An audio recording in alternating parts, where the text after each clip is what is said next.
On February 25, 1986, in the Kremlin Palace of Congresses, Moscow was boiling with expectation for the 27th Congress of the Communist Party.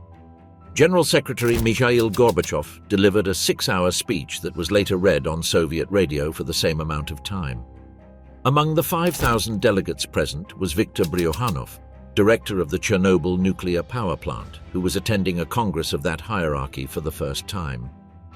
It was his moment of recognition. The plant he had built from scratch in the swamps of northern Ukraine was then producing as much electrical energy as the entire total of Czechoslovakia's power plants.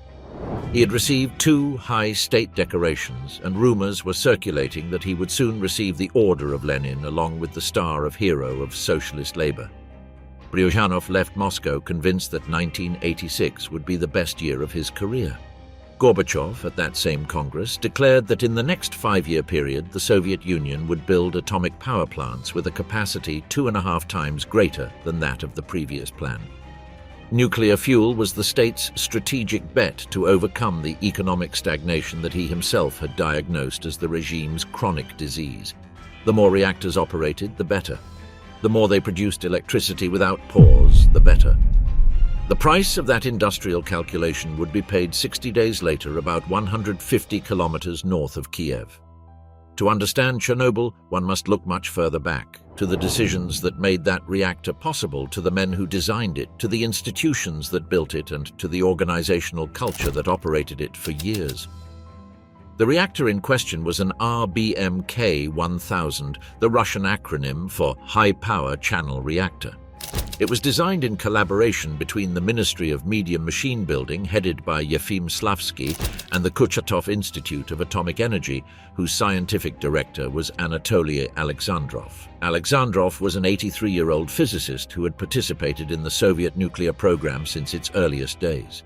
His enthusiasm for the RBMKs was as well known as his phrase repeated in industrial circles. These reactors were as safe as a samovar, he came to say. So safe, their enthusiasts claimed, that they could be installed in Moscow's Red Square. Such a thing never happened, but the samovar metaphor captured with precision the psychology of the system. Those who had to guarantee safety were the same ones who had designed and promoted the reactor.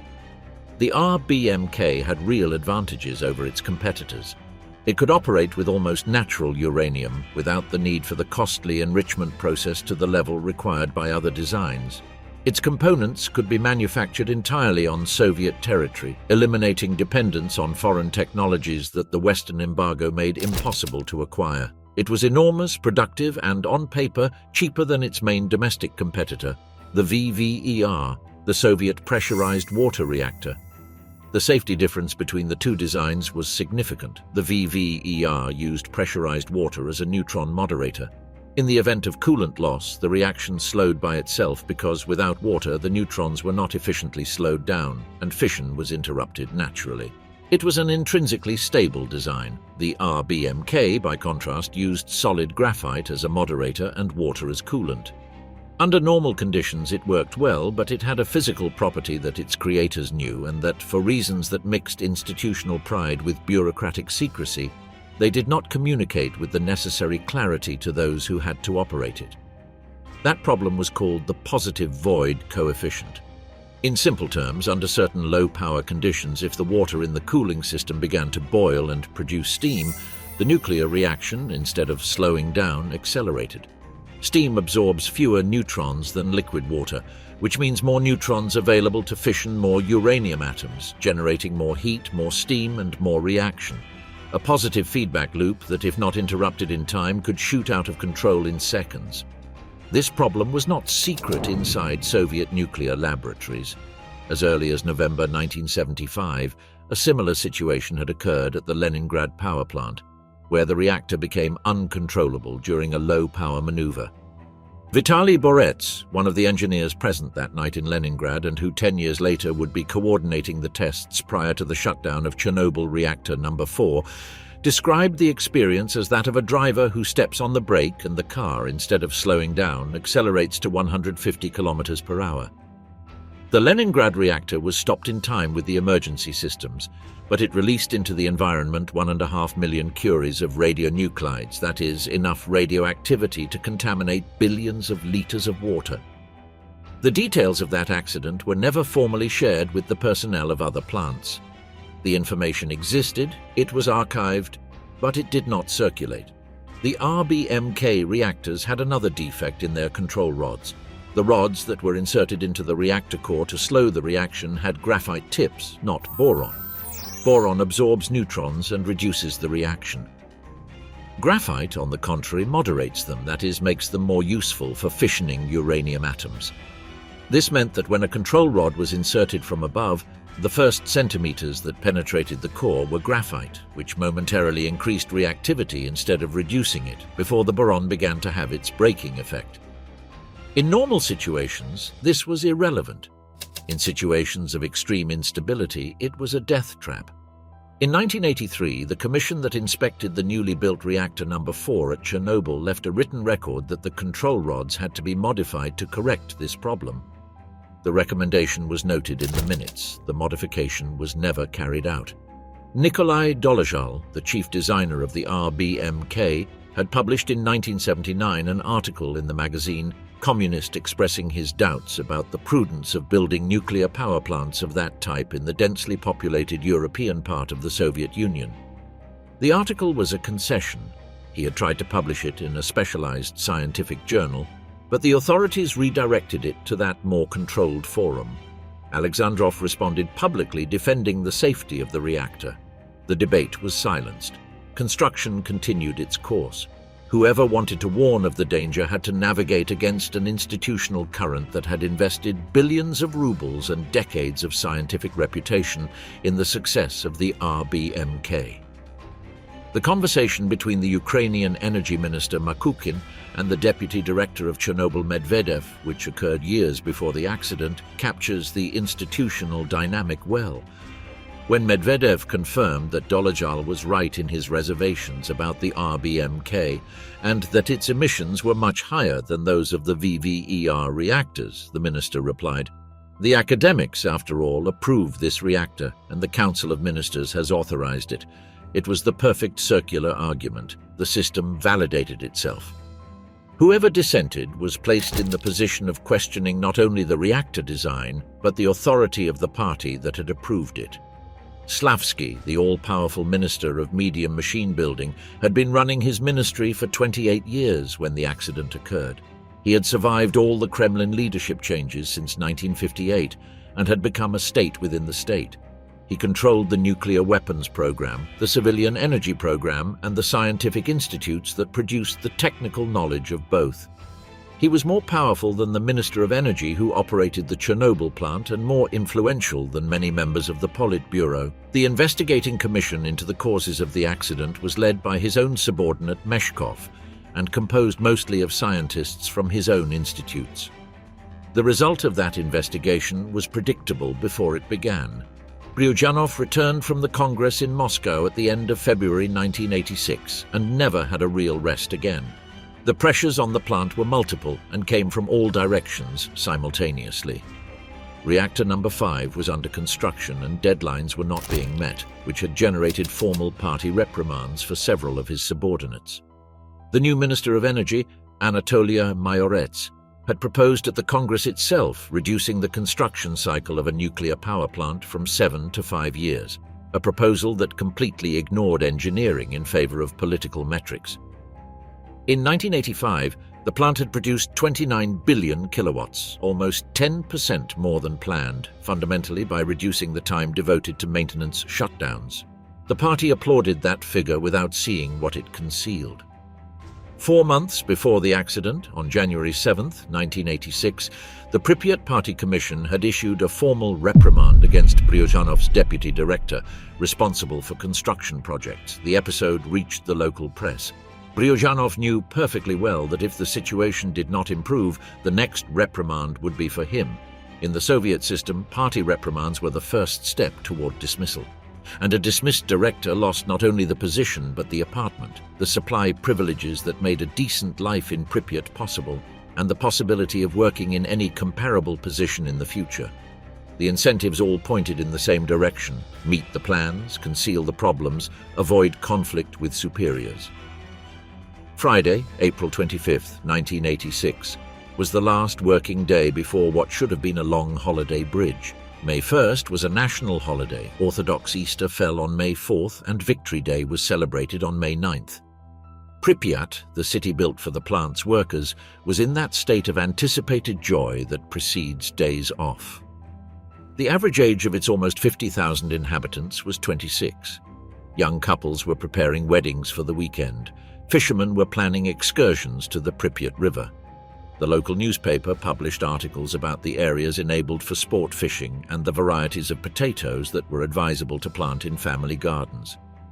In the control room of Reactor No. 4, however, there was tension. That day, the reactor's annual shutdown for maintenance was scheduled, taking advantage of which a technical test that had been pending for some time also had to be carried out. The test consisted of verifying that the rotational inertia of the steam turbines, when entering deceleration after a simulated power cut, generated enough electricity to cover the 45 seconds that the diesel generators took to start up. It was a real safety gap. In an emergency, during those 45 seconds, the reactor could be left without the electricity needed to pump the cooling water. The engineers of the Donetsk Energy Institute had designed an elegant solution based on the rotational inertia of the turbines themselves, and they wanted to confirm that it worked. The test had been postponed for years. In 1982, 1983, and 1984, it had not been possible to carry it out for various reasons. In 1985, it was attempted but failed because of a fault in the turbine generator. By 1986, the pressure to carry it out was considerable. The plant owed it to the ministry, the Donetsk engineers had traveled expressly to supervise it, and the reactor shutdown program was already underway. Interrupting it would require difficult explanations before multiple chains of command. At 2 in the afternoon, when the reactor had already been lowering power for hours and the emergency water injection system had been deactivated as part of the test protocol, a call came from the Kiev electrical grid operator. The southern Ukraine plant had suffered an unforeseen failure, and they needed Chernobyl Reactor No. 4 to maintain its production level until electricity demand dropped in the afternoon. The shutdown and the test were suspended.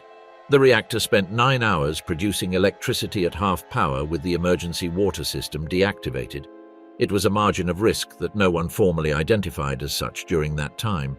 The operators simply complied with the instructions of their hierarchical superiors and those of the electrical grid operator, who technically had authority over their decisions to connect to the grid.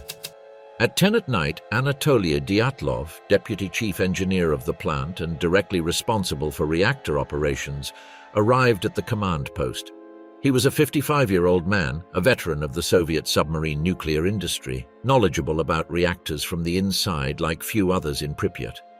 He had a reputation for being tough, demanding to the point of brusqueness, intransigent with the mistakes of others. His subordinates feared and respected him in equal measure. On the way to Reactor No. 4, Dyatlov stopped at No. 3 to reprimand its operators for something that seemed to him a breach of discipline. His arrival at the control room of No. 4 was thus delayed until after 11 at night. The midnight shift, which started minutes before 12, was left in the charge of Alexander Akimov, a 33-year-old engineer with 10 years of experience at the plant, considered competent, affable, and notably sensitive to pressure from his hierarchical superiors. He had been appointed shift chief only 4 months earlier. His reactor operator was Leonid Toptunov, 25 years old, who had been in that position for barely 3 months. In the jargon of the trade, operating an RBMK in controlled shutdown mode was like a pianist playing a concerto without having rehearsed. The control room was packed with people among the workers of the outgoing shift, those of the incoming shift, the Donetsk technicians who had gone to supervise the turbogenerator test, and observers from other departments, totaling up to 20 people in a space designed for concentration and calm. At 12:30 in the morning on April 26th, the reduction of the reactor's power toward the 760 thermal megawatts established as the parameter for the test began. Toptunov, handling the reaction control systems, made a mistake when changing from one regulation mode to another. The power plummeted from 520 thermal megawatts to almost zero. The reactor almost went out. At that moment, the operating rule was unequivocal. A reactor in that condition had to be shut down. The sudden drop in power had generated in the core an accelerated accumulation of xenon-135, a fission product that greedily absorbs neutrons and slows the reaction, an effect known in the industry as xenon poisoning. To recover power, it was necessary to withdraw almost all the control rods from the core, leaving the reactor with very few regulation mechanisms. The manufacturer's regulations established that the RBMK should not be operated with fewer than 15 rods inserted. When they finally managed to stabilize the power at around 200 thermal megawatts, only 9 rods remained in the core, perhaps fewer. The reactor's own computing system issued warning signals about the unstable state. The operators deactivated them manually. Dyatlov, who was following the situation closely, approved continuing. The test had to be carried out. Carrying it out had become a matter of institutional urgency after years of postponements. Everyone in the room knew that questioning that decision would mean, in the best case, severe formal reprimands and probably the end of their chances for promotion in the Soviet nuclear industry. The previous shift, which could also have stopped the process on several occasions, did not do so either for the same reasons. At 1:22 in the morning, the computer recorded that the reactor's reactivity was increasing alarmingly. The water in the cooling system, reduced to only 4 circulation pumps instead of the usual ones, had reached the boiling point and was beginning to turn into steam inside the core. Less water, more steam, less neutron absorption, more nuclear reaction. The positive void coefficient coming into action. Toptunov read the computer data and informed Akimov. Akimov was focused on the logistical details of the start of the test, which was to begin in a matter of seconds. At 1:23:04, the representative of the Donetsk technical team, Metlenko, gave the order to begin.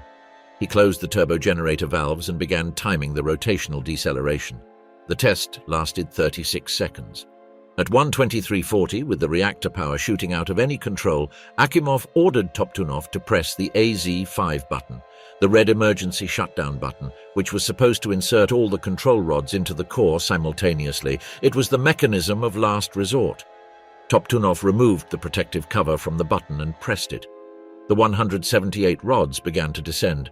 Their graphite tips entered the core first. Reactivity, instead of falling, had an instantaneous spike. The fuel channels began to fracture. The rods jammed at 1/3 of their travel without reaching the lower part of the core, where the reaction was completely out of control.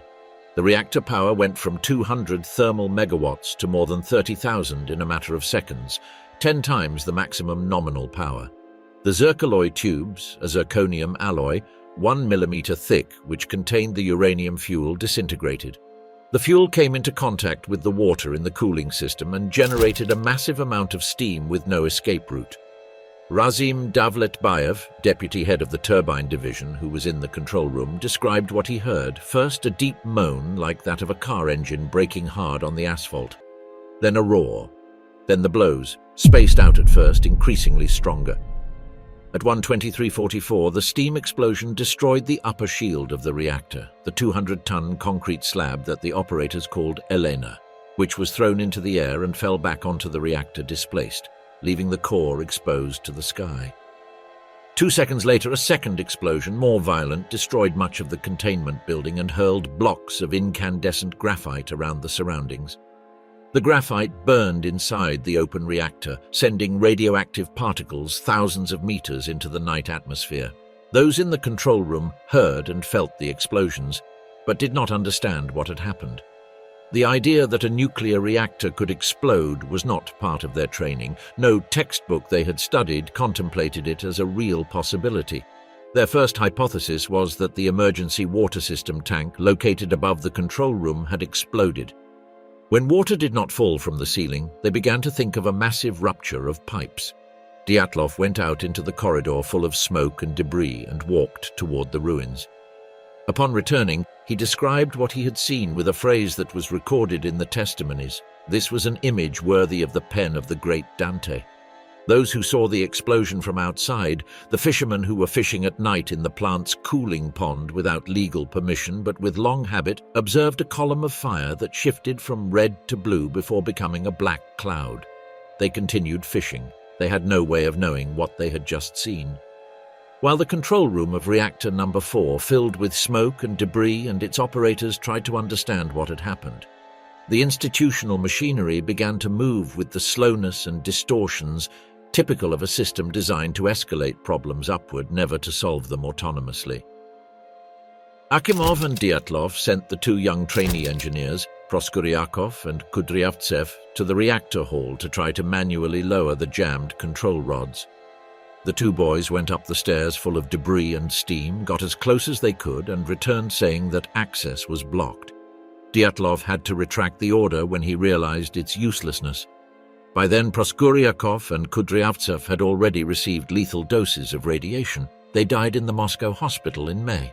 Akimov, who until the end continued to believe that the reactor could be cooled if he managed to pump water into the system, spent the following hours working with his operators to manually open the valves of the cooling systems, which required exhausting physical work in environments saturated with radioactive steam. He himself died of acute radiation syndrome on May 11th. His reasoning was correct from the point of view of an engineer who does not know that the reactor core no longer exists. If the reactor is still active and without water, it will melt down and contaminate the groundwater. What he could not know is that the core had already destroyed itself in the explosion. Lieutenant Volodymyr Pravik, 23 years old, responsible for the shift of the plant's firefighters that night, was writing a letter to his wife Nadiyka when the alarms sounded. His daughter had just been born 2 weeks earlier. Pravik issued the highest alert signal for the entire Kiev region and took his men toward the reactor in 3 trucks. When they arrived and saw the destroyed building, the flames licking the walls, the blocks of graphite glowing on the ground, no one had explained to them what it meant that those bright pieces were radioactive. They climbed onto the roof of the turbine hall without radiation detectors adequate for those magnitudes. They stepped on the graphite from the reactor core without knowing it. They took off their helmets because of the heat. They began to vomit. They attributed the vomiting to the smoke.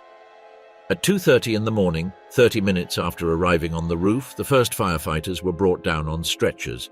Pravik, before getting into the ambulance, asked that his wife be told to close the apartment windows. The first radiation measurement at the plant showed 3.6 Roentgens per hour.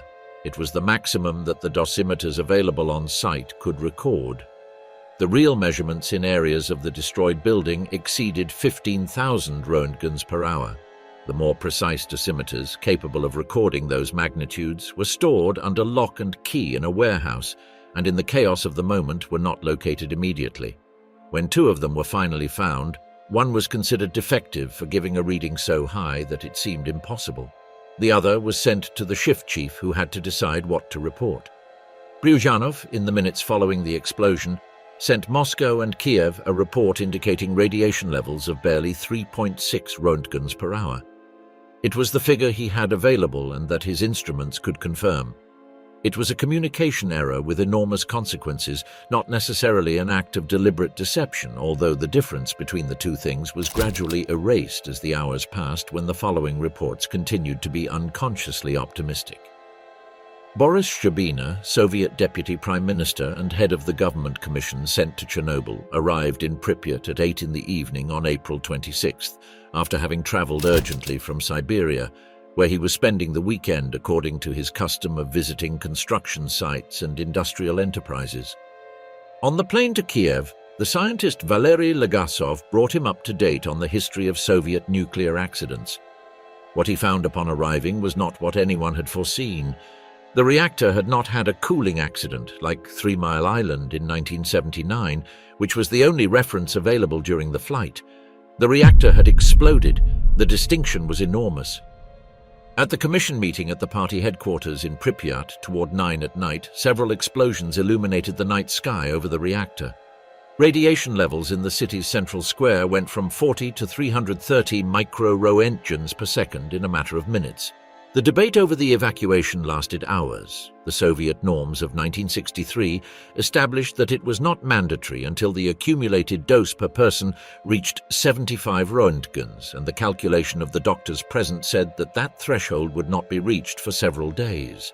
Legasov, according to several testimonies of those who were in the room, placed his hand over his heart and asked for the evacuation based not on the medical calculations but on the scientific uncertainty about what could happen in the reactor in the following hours. The decision to evacuate Pripyat was made shortly before midnight but was not executed until the following morning with the buses that came in convoy from Kiev.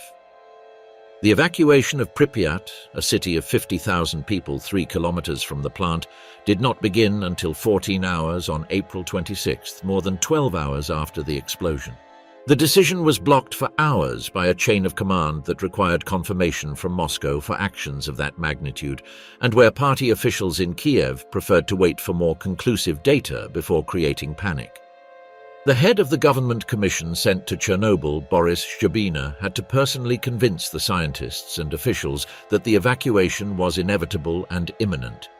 The discussion lasted hours while the children of Pripyat played in the street with a light radioactive rain falling invisibly on their heads. On May 1st, with the reactor still burning and the radioactive cloud floating over Ukraine and Belarus, the official Labor Day parade in Kiev was held as normal. Tens of thousands of children marched through the streets of the Ukrainian capital under an imperceptible radioactive rain. The head of the party in Ukraine, Volodymyr Shcherbitsky, later admitted to his aides that he had ordered the parade knowing it was a bad idea because Moscow expected it and because cancelling it would have sent a signal that the Kremlin did not want.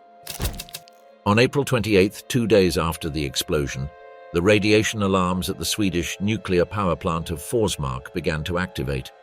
Cliff Robinson, a chemist who worked there, discovered that his own shoes were contaminated with radioactive elements that could not have come from the plant itself. The trajectory calculations of the air masses pointed southeast toward the Soviet Union.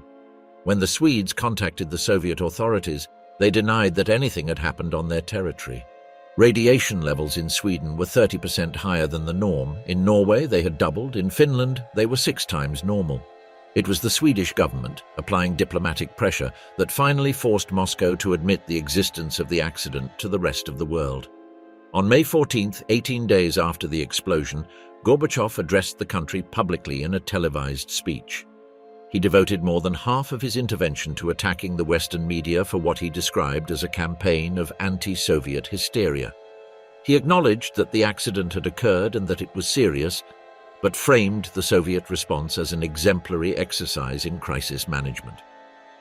The dead at that moment were 7, he mentioned, without naming those who continued dying in the hospitals of Moscow and Kiev week after week.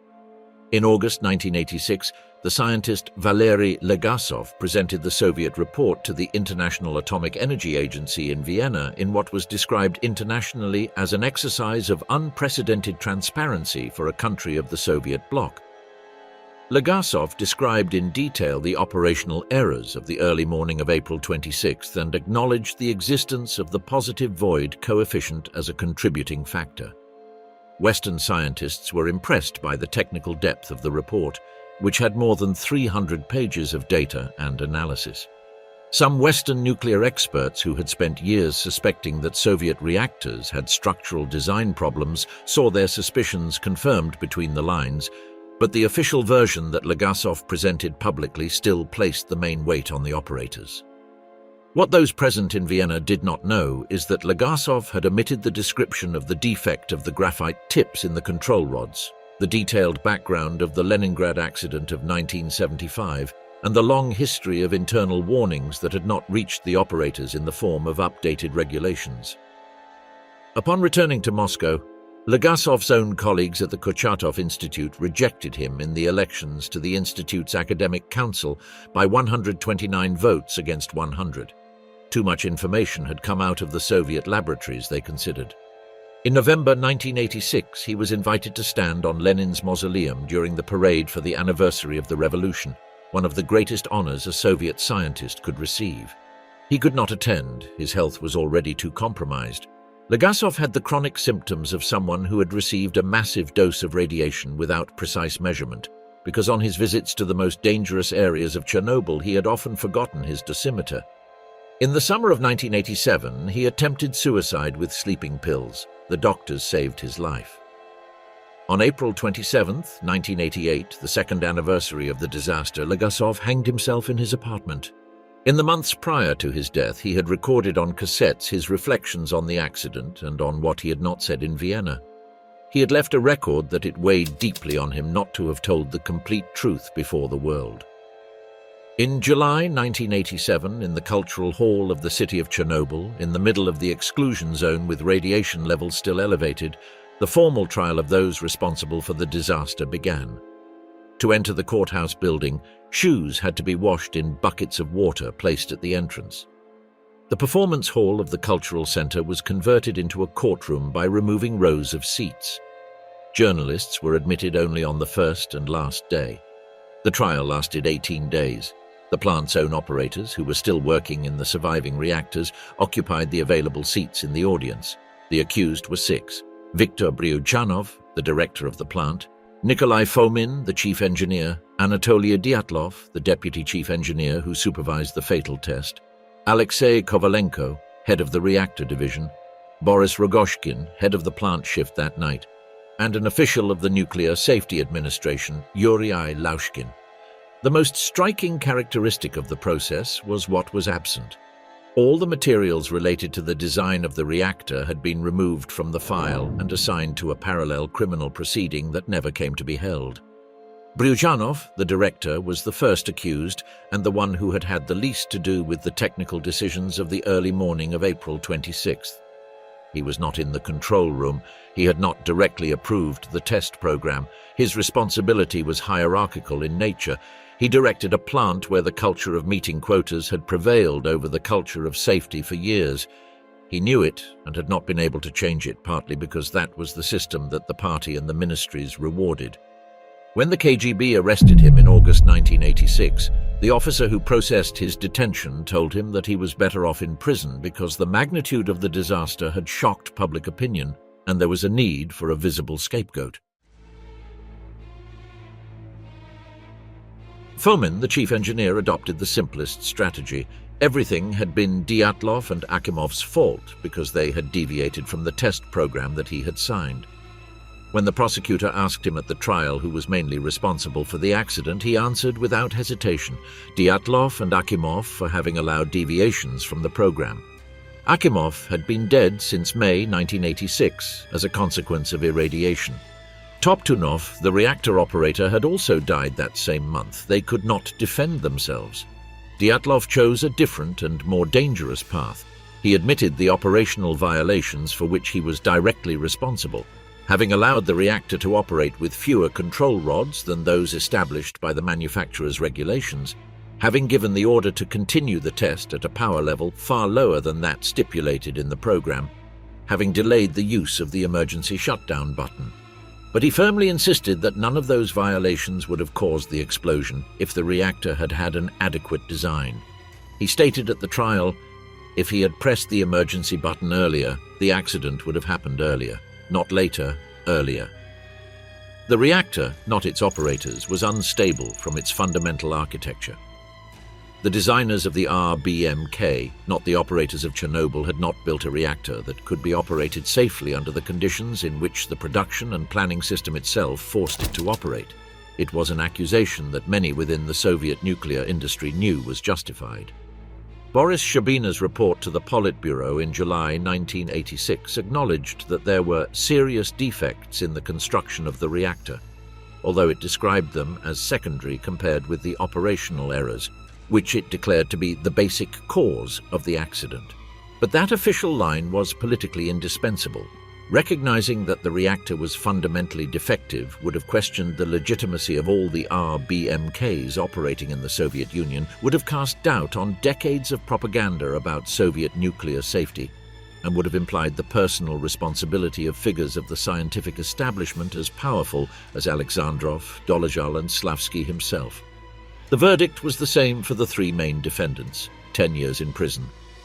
The difference in conduct they had shown at the trial did not matter, nor did the difference in their real responsibilities for the events.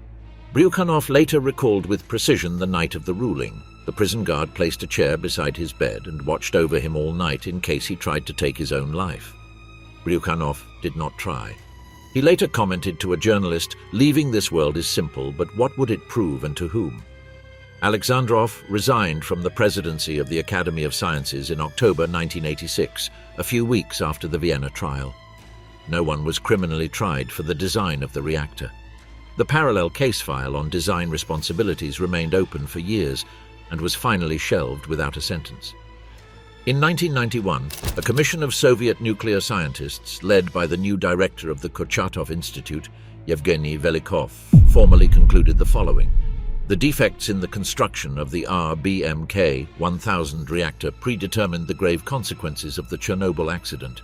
The reason for the catastrophe was that the designers of that reactor chose a concept that did not sufficiently take safety problems into account. The International Atomic Energy Agency published its initial INSAG-1 report in 1986, which essentially coincided with the official Soviet version, Primary Responsibility of the Operators. 5 years later, in 1991, the same agency published INSAG-7, its revision of that report in light of the information that had meanwhile come to light. The conclusions were radically different. The design defects of the reactor, in particular, the positive void coefficient and the problem of the graphite tips on the control rods, were primary causes of the accident. The operators had violated rules, but those rules had been drafted without informing them of the real defects of the reactor. The operating procedures they had been taught did not include warnings about the conditions in which the RBMK became unstable. Operating the reactor in the way they did was, according to the training they had received, within acceptable margins. No one had told them that the reactor could explode when the emergency button was pressed. The question of who was the true culprit of Chernobyl has no single answer. It has a chain of responsibilities that extends in several directions simultaneously, and that no judicial process ever examined in its entirety. The operators committed real violations. Dyatlov allowed the reactor to be operated with fewer control rods than required. He approved continuing the test at a power level far lower than stipulated. He pressured Akimov and Toptunov to go ahead when the most prudent thing would have been to stop. He was not the only one to make those decisions. Akimov, Toptunov, the previous shift headed by Trehub, all contributed to the chain of errors of that early morning. Trehub later recalled that at no time did he consider shutting down the reactor because the regulations he had been taught did not describe that combination of factors as an emergency situation. The parameter of the control rods was known, but was not considered a serious risk of the dimensions it had. The training had not included an explanation of the reason for that rule. But the most important question is not only whether they made mistakes, but whether they were trained to recognize the risks they were taking and whether the environment in which they worked made it possible to act otherwise. The answer to both questions is no. The operators did not know that the RBMK had a significant positive void coefficient at low powers. They did not know that inserting the control rods with the reactor in those conditions could cause an instantaneous increase in reactivity before the rods took effect. That information existed within the Soviet nuclear system, but it had not reached the operating manuals of Chernobyl.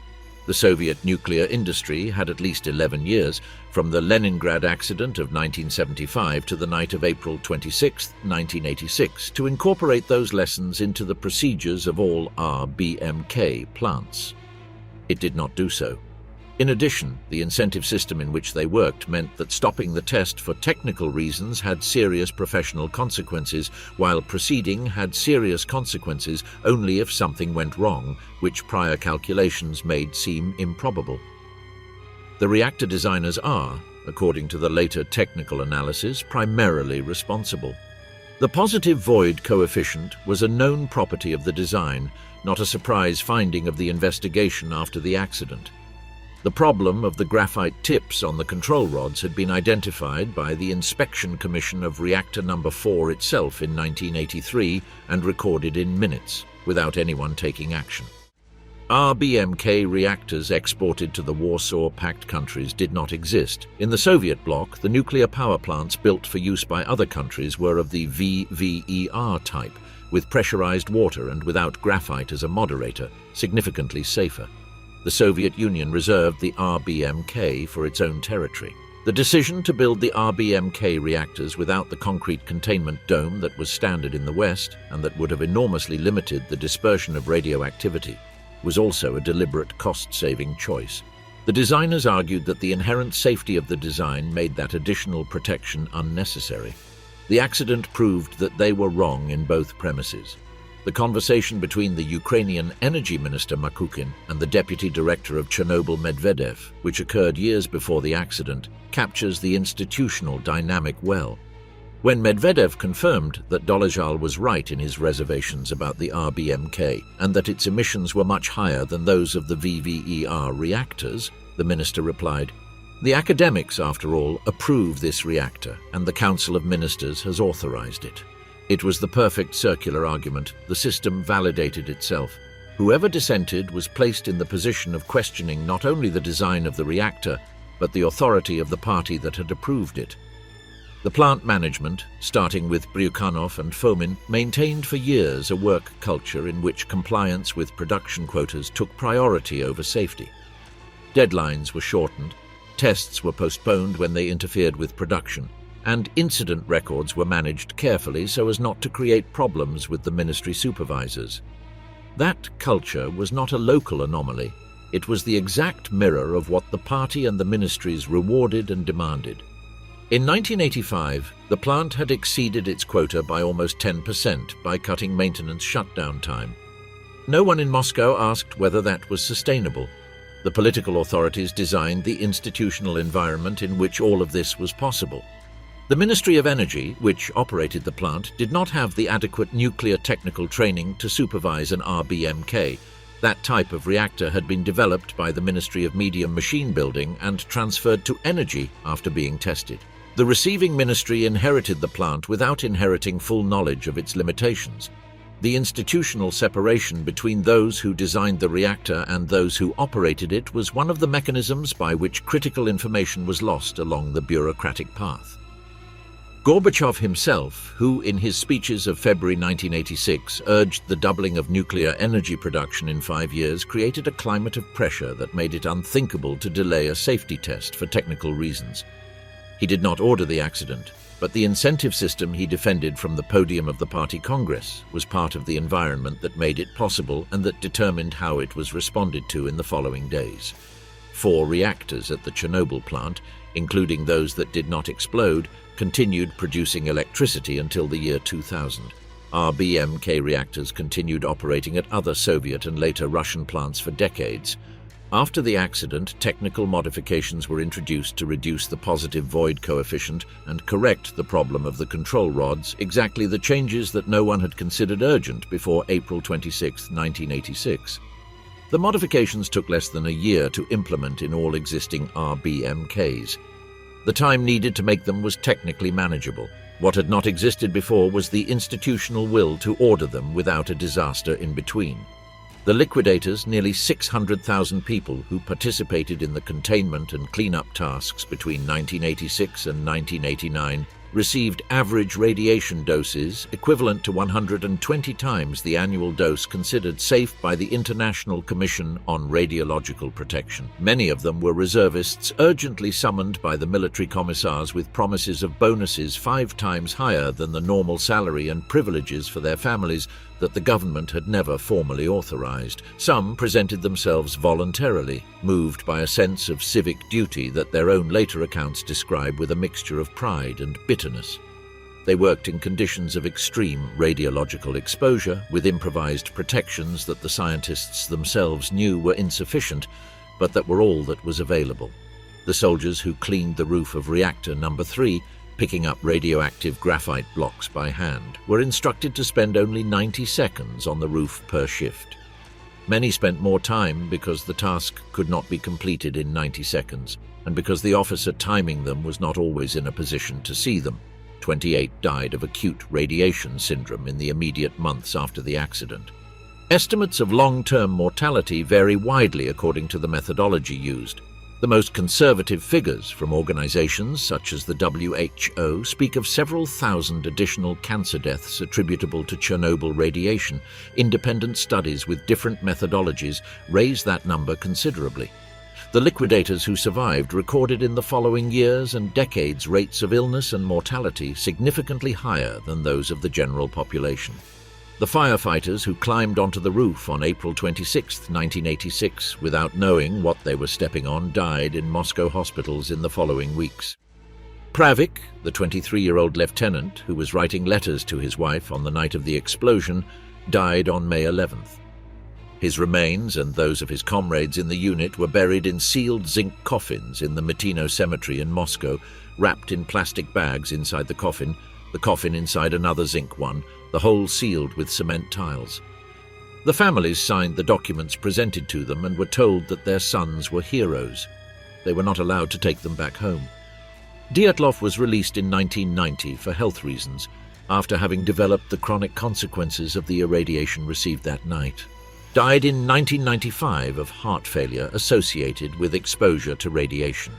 Until the end, he defended that the explosion would not have occurred with a correctly designed reactor. Viktor Bryukhanov was released in 1991 when Ukraine declared its independence and few still believed that he and his colleagues were the only ones responsible. Fomin was released in 1990 for similar reasons. The 30-kilometer exclusion zone around the plant remains an exclusion zone. Reactor No. 4 has been covered since 2016 by the new safe confinement, a 36,000-ton steel structure built with funding from 100 countries and designed to contain the remains of the reactor for the next 100 years.